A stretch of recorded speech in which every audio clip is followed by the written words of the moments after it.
뭘 조성한다? 기반 조성. 그 다음에 안전은 무조건 들어가고, 안전 안 들어간 법이 없죠. 효율적인 유지 관리를 위해서 국가 경제 발전, 국민 안전, 공공 복리 정지. 국가 경제 발전, 국민 안전, 공공 복리 정진이 기계설비법의 주 목적입니다. 기술사 범위로 보면 기능사, 산업기사, 기사, 기능장, 기술사로 되어 있고 초급, 중급, 고급, 특급 기술자로 되어 있기도 합니다. 산업기사는 기능사와 밑으로 잡으면 기능 부분이고 산업기사부터 기능장까지 이렇게 세 개가 되는 거죠. 그 다음에 산업기사, 기사, 기술사는 기술계 개념으로 구분을 일반적으로 해냅니다. 기계설비 기술사가 있는 반면에 기계설비 기능장은 없어요. 공존행동 기술사가 있는데 기능장이 없어요. 공존행동 기능장을 만들자고 이야기 중인데 아직까지는 성립이 안 되고 있기는 한 것 같아요. 기능장에는 배관 기능장, 에너지 관리 기능장 이렇게 따로 정리되어 있어요.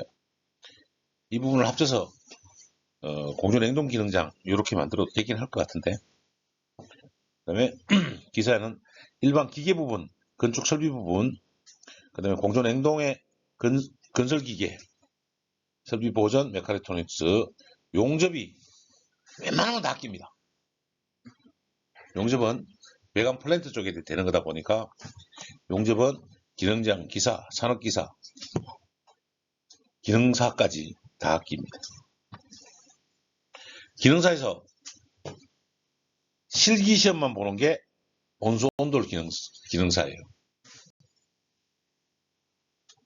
이 정도로 기술자 범위를 살펴보시면 되겠습니다.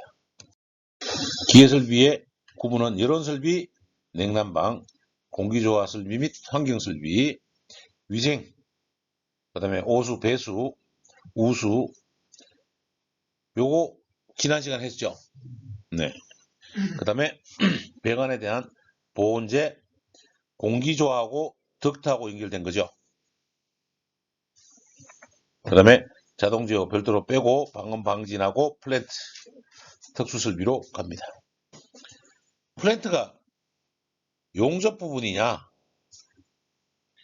공조 부분이냐, 설비 부분이냐로 나눠보면 아니 플랜트는 이 부분이 아니고 그냥 플랜트 설비다라고 이해를 하시는 게 가장 좋습니다. 이거는 프로세스 개념이 더 강해요. 화학 반응, 정유 공장 이런데 공장용 시설을 지을 때 필요한 기술들입니다. 이 기술들은 분야가 딱 한정이 되더라고요. 이 설계할 수 있는 사람은 일반 기계기술사가 플랜트 설계는 못해요. 플랜트 설계에 대한 자격증은 없고 그래서 이 부분에는 제가 접하지 않은 거라서 특수한 기술이라고 이해를 하고 있습니다. 대학에서 플랜트를 가르친다 그러는데 플랜트는 모르고 어디 한 개로 특정할 수가 없으니까 용접 부분만, 제관 부분만 이렇게 잡아주고 있는데 그게 플랜트인가라는 생각은 제가 개인적으로 합니다. 생깁니다.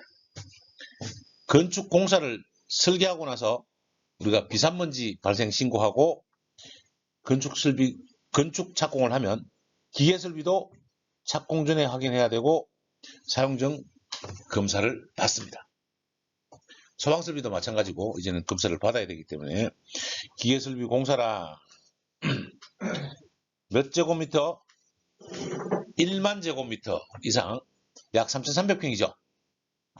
3,000평 기준으로 건축물은 이제 검사를 받아야 되고요. 냉동, 냉장, 항온, 항습, 특수 청정을 위한 건물은 얼마? 500제곱미터 이상이면 에너지를 대상했을 때 받습니다. 아파트 및 연립주택 받아야 됩니다. 바닥 면제가 500스퀘어미터 이상인 건물은 받는 거죠. 그 다음에 목욕장, 놀이형 시설. 놀이형 시설이 대표적으로 보면 에너지를 가장 많이 쓰는 수영장.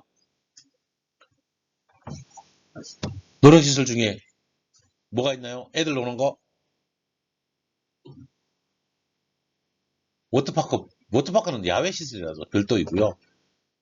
애들 노는데, 손주들 노는데 있잖아요. 키즈카페 등도 들어갑니다. 그리고 2000제곱미터의 기숙사 의료시설, 3000m의 판매시설, 지하역사 2000이면 들어갑니다.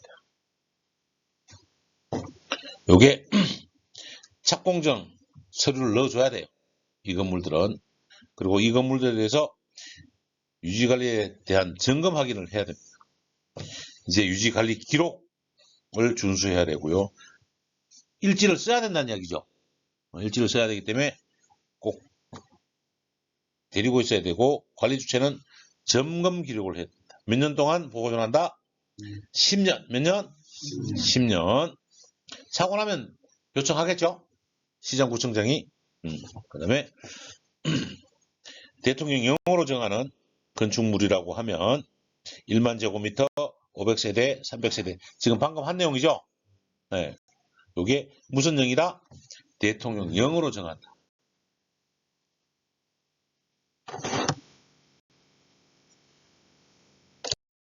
(5번) 기계설비 유지관리자의 선임은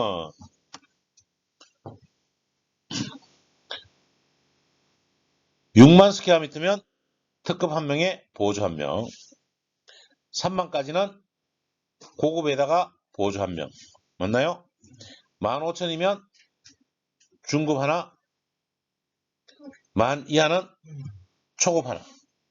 기술자, 여러분이 기능사를 취득하면 초급, 산업기사 취득하면 중급, 이렇게 정리가 된다고 말씀을 드립니다.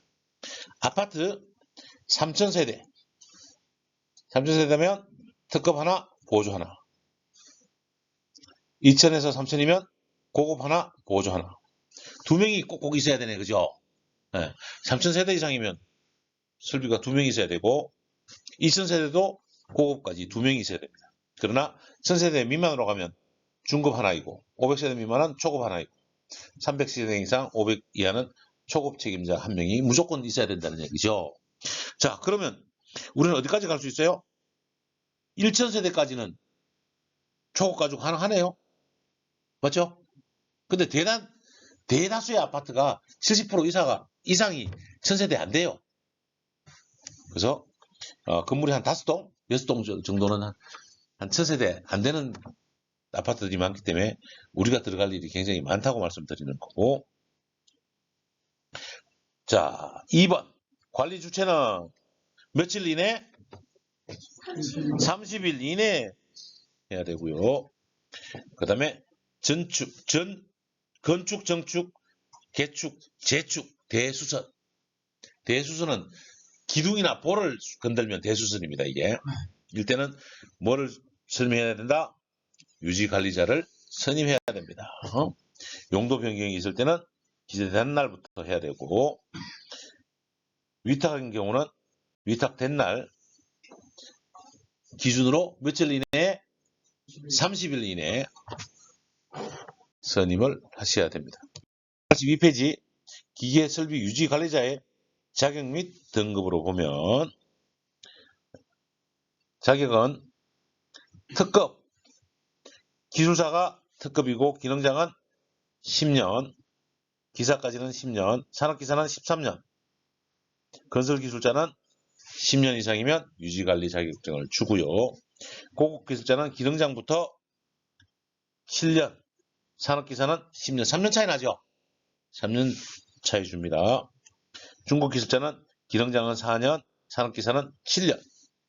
그 다음에 나머지는 산업기사만 3년이 있으면 초급 기술자가 됩니다. 그 다음에 보조유지관리자는 자격을 갖추었다고 교통부 장관이 정의해야 하는 자, 기능사가 되겠죠. 우리 아까 해당되는 기능사들이 보조기능사로 들어가겠습니다. 벌칙은 1년에 1000만원, 나머지는 500, 100의 과태료입니다. 1년짜리는 착공을 확인을 하지 않고 발주할 때 검사를 받지 않고 사용하면 얼마라고요? 1년짜리. 등록을 하지 않고 성능검사 업무. 요즘 성능검사 업무가 초창기에는 굉장히 비쌌어요. 이것도 업체가 많아지면서 덤핑이 일어나서, 그 다음에 부정한 방법으로 등록을 했을 때, 빌려줬을 때 1년짜리입니다. 500만원짜리는 기록 준수, 점검 기록, 보존, 선임하지 않으면 얼마? 자, 30일 이내 끝났어요. 해촉 재선임하지 않으면 얼마짜리예요? 500짜리 줘요. 30일 이내 선임하지 않으면 500짜리네요. 100짜리. 자료를 제출하지 않은 자, 다 제출하지 않은 자, 해임하지 아니한 자, 거짓으로 신고한 자, 받지 아니하는 사람, 신고하지 않았거나 서류를 거짓으로 제출한 자. 얘는 굉장히 가볍죠? 500 정도의 과태료로 갑니다. 우리가 해당되는 거는 유지관리 교육을 안 받으면, 그리고 아파트에서 근무하면 얼마 과태료 받는다? 100만 원의 과태료를 받습니다.